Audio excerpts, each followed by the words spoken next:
Hi hello welcome to GRTV. Suryapet జిల్లా కేంద్రంలో మీడియాతో మాట్లాడిన మాజీ మంత్రి సూర్యాపేట ఎమ్మెల్యే జగదీష్ రెడ్డి, ప్రభుత్వానికి నీటి ప్రణాళిక లేదు, జల విధానం తెలియదు, నీళ్లు ఇవ్వాలన్నా కనీస సోయి కూడా లేదు, రైతు వ్యతిరేక ప్రభుత్వం ఇది, డబ్బులు దోచుకోవడానికి ఒకటే తెలుసు సీఎంకి, కమిషన్ తో కాలం వెల్లడిస్తున్నారు, రాష్ట్రంలో 20% కమిషన్లు దండుకుంటున్నారు, స్వయంగా సచివాలయంలో కాంట్రాక్టర్లు ధర్నాలు చేస్తున్నారు, కాంట్రాక్టర్లు ఆత్మహత్యలు చేసుకుంటున్నా సోయలేకపోయింది కాంగ్రెస్ ప్రభుత్వానికి అని దుయ్యబట్టారు సూర్యాపేట ఎమ్మెల్యే జగదీష్ రెడ్డి.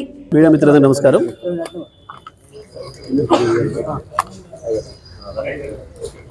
తెలంగాణలో గత 15 నెలల కాలంగా పరిస్థితులు రోజు రోజుకు దిగజారుతున్నాయి.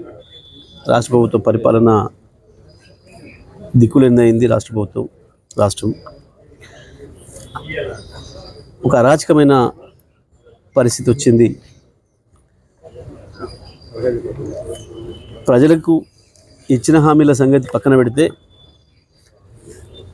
గతంలో కేసీఆర్ ప్రభుత్వం ఇచ్చిన వసతులు సౌకర్యాలనే కొనసాగించే స్థితిలో లేదు ఈ ప్రభుత్వం. ఈ ప్రభుత్వానికి ఒక ప్రణాళిక లేదు. ఉన్నది ఒక్క ప్రణాళిక, కేవలం డబ్బులు దోసుకోవడం. లంచాల రూపంలో ఒకవైపు అయితే,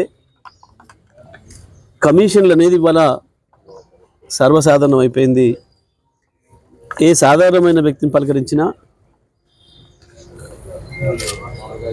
ప్రభుత్వంలో పనిచేసిన దానికి పోవాలంటే రూట్లు దేవులాడుకోవాల్సిన పరిస్థితులు ఉన్నారు. 10 నుంచి 20% చేరింది కమిషన్ ఇప్పుడు అనేది ప్రజలందరూ మాట్లాడుకుంటున్నమాట.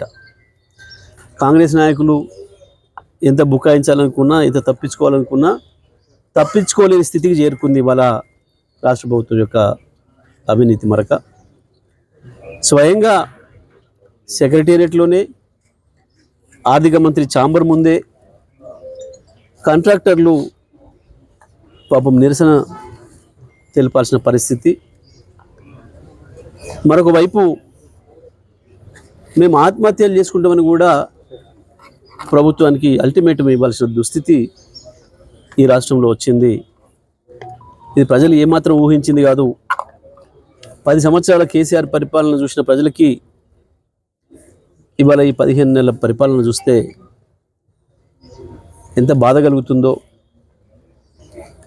అలాంటి వాళ్ళకి ఎంత అసహ్యం వేస్తుందో స్పష్టంగా కనబడుతుంది. ఇవాళ ఎక్కడి పోయినా ప్రజలు, మీడియా మిత్రులు కనబడితే చాలు పిలిచి వాళ్ళ ఆక్రోశాన్ని ఏ రకంగా వెళ్ళగలుగుతున్నారో, ముఖ్యమంత్రి కనబడితే అది పెళ్లి కార్యమా, అది సాగు కార్యమా, ఇంకో కార్యమా అనేది కూడా చూడకుండా ఏ రకంగా వాళ్ళ నిరసనను లేదా వాళ్ళ ఆకాంక్షని తెలియజేస్తున్నారో మనం చూస్తూ ఉన్నాం. నిన్న మొన్న జరుగుతున్న సంఘటనలు చాలా దురదృష్టకరం. ఇది ఇప్పటికైనా రాష్ట్ర ప్రభుత్వం సరి చేసుకోవాలి. ఈ కమిషన్లు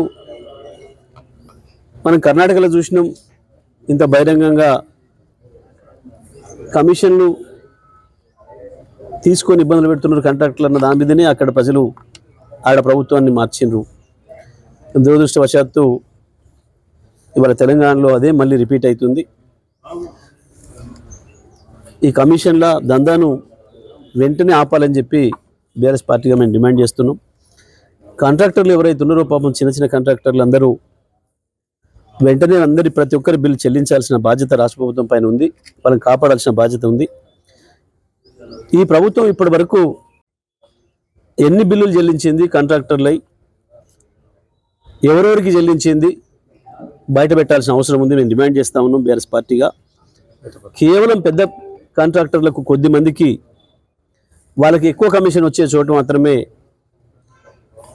మంత్రులు, ఆ స్థాయి పై స్థాయిలు, ముఖ్యమంత్రి స్థాయి కార్యాలయం నుంచి మాత్రమే వచ్చిన ఫోన్లకు వాళ్ళకు ఇస్తున్నట్టుగా చిన్న కాంట్రాక్టర్లు అందరూ కూడా ఆరోపిస్తున్నారు.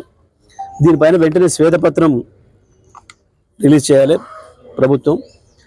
ఇప్పటి వరకు ఈ రాష్ట్ర ప్రభుత్వం 15 నెలల కాలంలో కాంట్రాక్టర్లకు బిల్లుల రూపంలో చెల్లించింది ఎంత, దాంట్లో ఎవరెవరికి ఎంత చెల్లించారో కూడా చెప్పాల్సిన బాధ్యత రాష్ట్ర ప్రభుత్వం పైన ఉంది.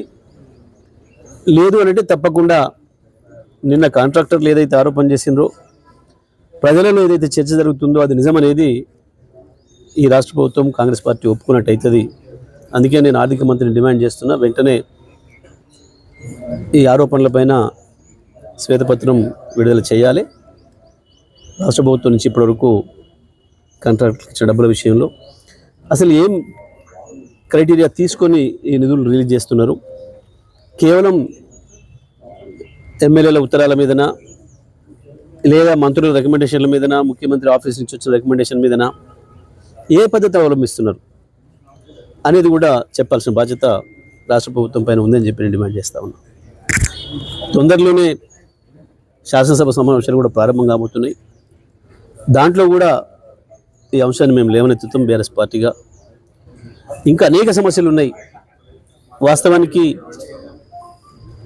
నీళ్ళ సమస్య, ఇరిగేషన్ సమస్య పెద్దగా ఉంది. నీళ్ళుండి కూడా, ప్రకృతి మనకి నీళ్ళు ఇచ్చి కూడా వీళ్ళ చేతగాంతనం వల్ల, వీళ్ళ అజ్ఞానం వల్ల, వీళ్ళ ముందు చూపు లేకపోవడం వల్ల రాష్ట్ర రైతాంగం పెద్ద ఎత్తున నష్టపడుతుంది. కోట్లాది రూపాయలు ఇవాళ రైతాంగం నష్టపోతున్నారు. గోదావరిలో కావచ్చు, కృష్ణలో కావచ్చు, సరిపోయని నీళ్ళు వచ్చినాయి. కట్టిన ప్రాజెక్టులు అక్కడ ఉన్నాయి.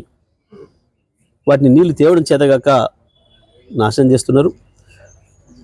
విద్యుత్తును కూడా కేసీఆర్ గారి నాయకత్వంలో 5 సంవత్సరాలు వ్యవసాయ రంగంతో సహా అన్ని రంగాలకు కూడా 1 నిమిషం విద్యుత్ పోకుండా ఇచ్చి చూపించినాం. మరి అదే లైన్లు ఉన్నాయి, అవే ట్రాన్స్ఫార్మర్లు ఉన్నాయి. ఇంకా కరెంటు పెరిగింది, వాస్తవానికి ఉత్పత్తి పెరిగింది. ఒకవైపు యాదాద్రిలో, ఇంకొక వైపు ఎన్టీపీసీ రామగుండంలో ఉత్పత్తి పెరిగింది. 2400 మెగావాట్ల పైగా అదనంగా వచ్చింది. అయినప్పుడు కూడా ఈ ప్రభుత్వానికి కరెంట్ ఇవ్వడం చేతగాట్లేదు. దాంతో వందలాది వేలాదిగా మోటార్లు కాలిపోతున్నాయి, ట్రాన్స్ఫార్మర్లు వెళ్ళిపోతున్నాయి. లో వోల్టేజ్, హై వోల్టేజ్ వల్ల ఇళ్లలో బల్బులు కూడా పగిలిపోతున్నాయి, టీవీలు పగిలిపోతున్నాయి. ఇటువంటి దుస్థితి మళ్ళీ వచ్చింది. 2014 ముందు పూర్వ పరిస్థితులు మళ్ళీ వాళ్ళు కనబడుతున్నాయి. తప్పకుండా వీటన్నిటిపైన కూడా మేము అసెంబ్లీలో కూడా లేవనెత్తుతాం. అవినీతి పెరిగిపోయింది బాగా. రాజకీయ నాయకులు, మంత్రులు, వాళ్ళ ఆదాయం పెరుగుతుంది, రాష్ట్ర ప్రభుత్వ ఆదాయం తగ్గుతుంది. ఇసుక మాఫియా, ఇసుక దోపిడీ కొరకు కాళేశ్వరం లిఫ్ట్ ప్రారంభించకుండా ఇవాళ కాళేశ్వరం కింద ఉన్న రైతాంగం మొత్తం సూర్యాపేట వరకు ఇక్కడ ఎండబెడుతున్నారు. కృష్ణ పైన మాట్లాడే దమ్ము లేక, చంద్రబాబు నాయుడికి వ్యతిరేకంగా, మోడీకి వ్యతిరేకంగా మాట్లాడే దమ్ము లేక వాళ్ళకు లొంగిపోయి కృష్ణ పరివాహక ప్రాంత రైతాంగాన్ని కూడా అన్యాయం చేస్తున్నారు. అన్ని విషయాలు కూడా తప్పకుండా ఈ ప్రభుత్వం మేము నిలదీస్తాం. Hi, this is Swathi. Like చేయండి, షేర్ చేయండి, కమెంట్ చేయండి అండ్ సబ్స్క్రైబ్ చేయండి GRTV. Hi, this is Monica. Please like, share and subscribe GRTV.